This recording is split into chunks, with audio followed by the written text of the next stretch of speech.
It is well known that there are 7 great Horadric tombs hidden beneath the sands in the furthest reaches of the desert. One of them surely must be Tal Rasha's prison. You must explore each of the tombs to find Tal Rasha's exact location. Of course, Diablo is searching for the tomb as well. No one can guess as to what terrors he has unleashed in his search.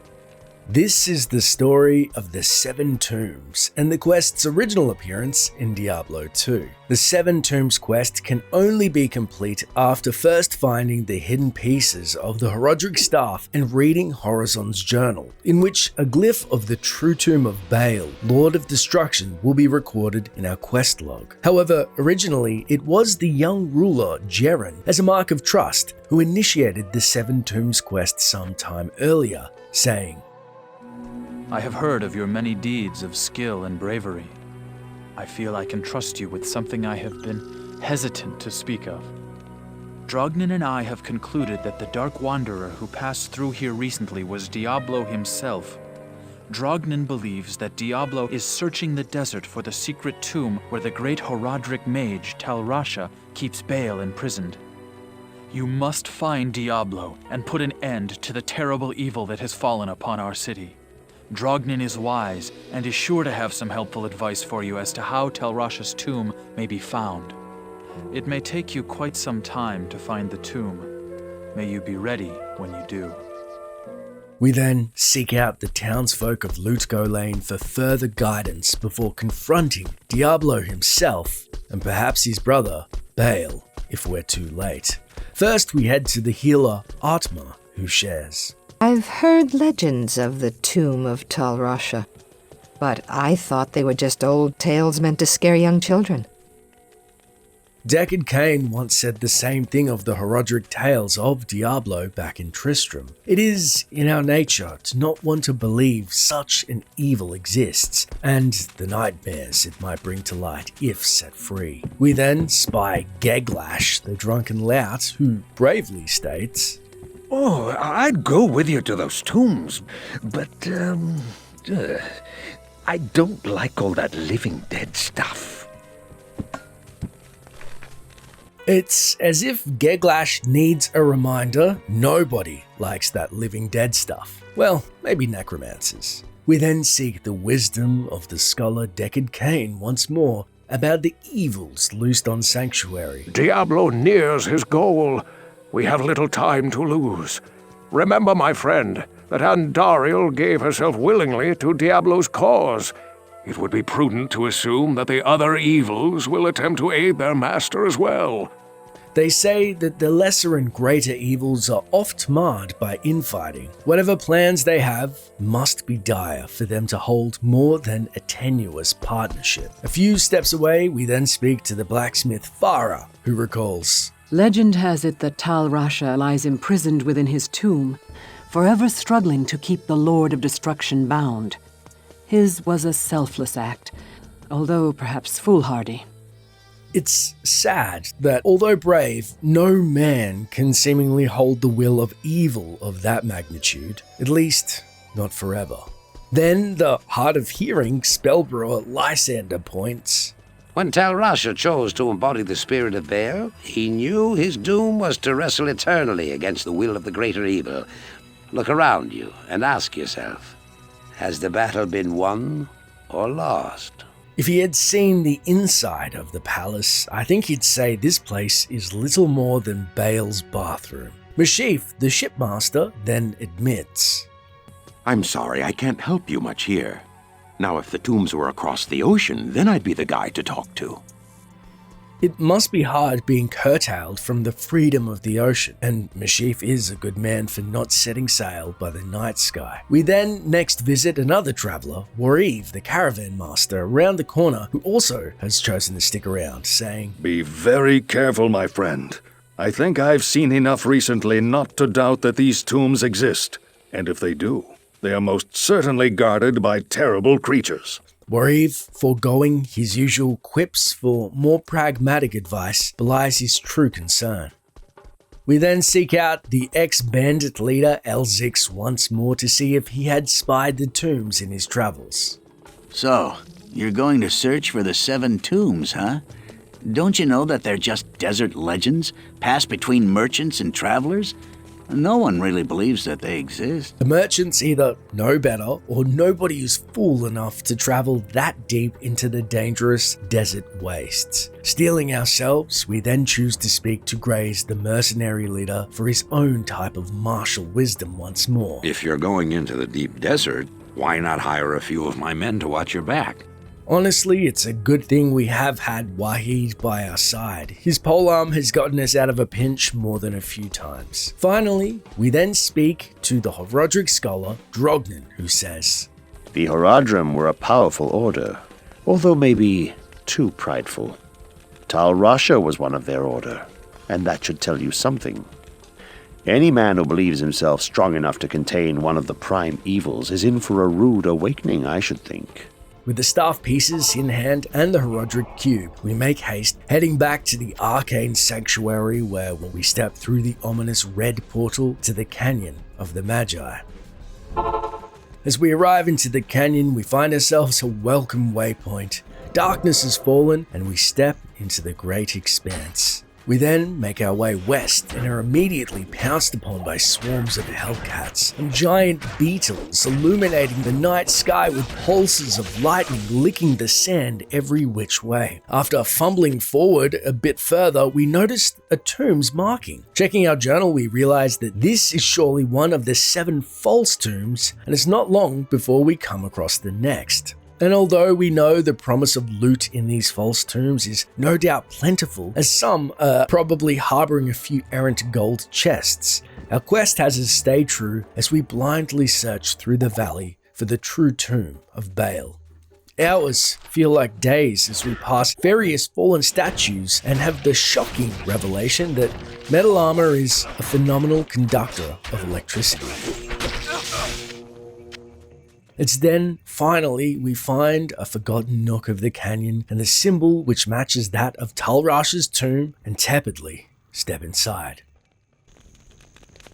Once inside the dark and dusty tomb, the air grows thick and bears all the hallmarks of death and decay, and yet a low, sinister energy echoes throughout. Unpleasant energies aside, we move through the tomb to meet more beetles and enemies such as Unravelers, Burning Dead, and Ghoul Lords, and super unique monsters. Whoever designed this tomb, one thing is clear, that they made it into a sprawling maze, not wanting its contents easily found. After much searching and slogging through waves of enemies, we finally happen into a room that seems different to the others, as it has an orifice in the center and all the false and true symbols of the tombs pointing to a hole in which would no doubt hold the Staff of Kings. However, we're nearly dropped where we stand by an Unraveler's dark waves of putrid energy attacks after we approach the staff holder in which light pours from, and realize now is the time to reforge the Staff of Kings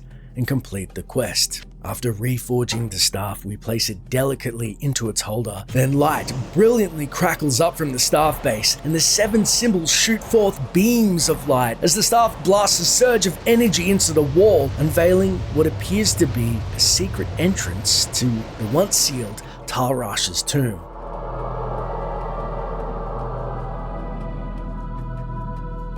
We waste no time as we rush into the tomb to face what we can assume are the evils within. It's then bursting out of the darkness. Duriel, the lesser evil and Lord of Pain, mocks us. Absolutely stunned, we somewhat panic in the dark, stepping back to collect ourselves. These precious seconds lost, however, we pay for dearly, as Wahid is felled in a matter of moments. Duriel, with its giant, fetid, bloated, maggot body, sinister face, and swinging, gore-covered mantis blades, promises only one end. A painful one. Stealing our resolve, we down potions thirstily as we begin to absorb Duriel's namesake of pain in unending waves. Duriel then deploys cold attacks to freeze our limbs so we cannot stave off his vicious, bloody, sweeping, fleshy sides. We fumbled through potion after potion of thawing and health, shakily alternating between the two and hoping the might of our zeal will strike true between being pummeled by this foe. Finally landing the killing blow, Duriel erupts in a sick heap of guts and putrid entrails as maggots scuttle from his bloated corpse, making us wonder if these are Duriel's foul babies or carrion he naturally nurtures in his belly. But it's sickening, the undescribable smell. We see that on his body he dropped yellow light gauntlets, ring, amulet, helm, and a neph rune, a tidy haul he hid in his nest. And our quest updates telling us to explore Tal Rasha's tomb. Before we step inside, we see what appears to be a man horizontal, bound by all four limbs in a mural on the wall. It seems to show Tal Rasha being bound and the soul stone of legend being inserted into his willing body to wrestle with the spirit of Baal for eternity. And although Duriel informed us we're too late, we hope against hopes that this was another trick of the evils and prepare ourselves for what is inside nonetheless. The walkways of the tomb are infested with an unidentified carrion. We make our way into a large main room that has a bridge over a pit of lava and a binding stone in the middle. No doubt where Tal Rasha was bound, and an angelic being with great glowing wings in his stead, and greets us saying, I thank you for my freedom, but I did expect you earlier. I am the Archangel Tyrael. I came here to prevent Diablo from freeing his brother Baal, but I have failed. Now terror and destruction roam free throughout your world. Even now, they head towards the eastern capital of Kurast, to the very heart of the Zakharum Temple. There they hope to find their eldest brother, Mephisto, the Lord of Hatred, who was imprisoned there ages ago. If the three prime evils unite, they will be invincible. Though it is unclear as to what their aims are, it is certain that they must be stopped at all costs. I am broken, and the energies that tie me to this world are diminishing rapidly. You must take up this quest and prevent the three brothers from reuniting. You must cross the sea and search for Diablo and Baal in Kurast. Now, hurry, mortal. Time is running out for all of us. Before we give Diablo and his brother chase to Kurast, we speak to, perhaps for the last time, the townsfolk of Lut Golain, starting with Adma, who says, You have proven to be the greatest of heroes, and I am honored to call you friend. Thank you for bringing peace to our lives again. We are grateful too to be considered friend to one such as her, and mourn the tragic loss of her husband and son, an ever-cruel reminder of the blight that has swept the land. We then see Geglash, mug in hand, and looking like he has something to say as usual, and he does. You're an inspiration, and such a hero that it makes me look twice as bad. You're okay. Hey, just save some glory for us little guys, huh? I didn't know my quote-unquote glory was stopping Geglash from putting his jug down and picking up a sword. Maybe next time the greater evils cross the land, Geg old boy. Hopefully not. Done with idle banter and wishing Geg goodbye, we see Deckard Cain once more, who informs us. The Archangel Tyrael was the one who gave the Soul Stones to the Horodrum 260 years ago. It is highly unusual for the forces of heaven to so directly interfere with man's destiny, but Tyrael was said to act of his own volition. We have never been able to discern why. Perhaps he goes against the consensus of heaven because he doubts our ability to defend ourselves, or perhaps he sees more threat than his peers. Where the actions of hell often seem straightforwardly bent on destruction, the motives of heaven are unfathomable. Now make haste. Both Diablo and Baal must be stopped before they join with their brother Mephisto. If the three prime evils unite once again, the world as we know it will be no more. We do not know Tyrael's intent. However, we do know the fervent desire of the three, and perhaps that is enough for now. Turning next to Farah, she says, This is terrible news. Baal is in possession of one of mankind's most powerful mages, and the Lord of Terror guides his path. They must be stopped, for I am sure they mean to free their elder brother Mephisto, the Lord of Hatred, who lies imprisoned under the corrupted city of Kurast. I fear you are walking into a great evil, but your faith can save you. May you walk in the light always. I too mourn the loss of Tal Rasha and am more stalwart than ever to honor his memory. They call them great evils, but I'm yet to see anything great about them. Lysander, amazingly overhearing us, then beckons us over to say, I'm sorry things didn't turn out as you had hoped. Go and remember us fondly. You know, you bothered me far less than most. Thank you, I think. Elzix then informs us, I heard that Diablo has managed to best you, at least for the time being. I hope you catch up with him soon, and send him back to hell for good. I personally would prefer to wipe them from existence, but hell will have to suffice. We speak next to Grays, once more loitering near the sewer entrance. I've heard that your foe got away from you this time. Well, look at it this way. You've got the demons on the run. If you're going to be leaving then, well, thanks for your help. Positive and a welcomed thanks. Many thanks to you and your mercenaries for guarding the city. We then see the Herodric scholar Drognin for further insight into the events that transpired. It is most unfortunate that Tal Rasha has been consumed by Baal's destructive influence. There are many secrets known to the Herodrim which could be used by Baal against us. You must travel east by sea to Kurast and stop Diablo and Baal before they free their eldest brother Mephisto. The lands of the Eastern Empire are not the same as they used to be. There's been little word for some time. Speed is of the essence. Go quickly, my friend. May the fates smile on you. Mephisto. 3 prime evils in one place? Our stomach churns and tightens as we realize that this unholy reunion is more dangerous than we could ever imagine. We then seek out Warrive next by his caravan, who says, Never fear, my friend. You did the best you could. I suspect that Diablo and Baal are now heading east towards Kurast. You will find them. I know you will. I too have a feeling that I will find them. But beyond that, only time will tell. With the people accounted for and spoken to, I head to Jeren once more. You have done very well. Few could have come this far, let alone discover the true tomb of Tal Rasha. Unfortunately, I hear that Diablo and Baal have eluded your grasp. This is most unfortunate. If you wish to travel east, I have authorized Mashif to give you passage by sea.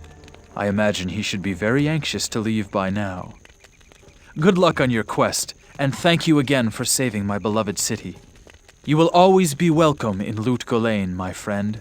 With no time to waste, we give Jeren our thanks, taking his palace in for the last time and hoping that Lut Gholein becomes the jewel of the desert once more. With no time to waste, we race to the docks heading east after the 2 brothers, hoping to stop them in their tracks, as we'd hate to think how powerful they would become if they became 3, and then we see Mashif to head east.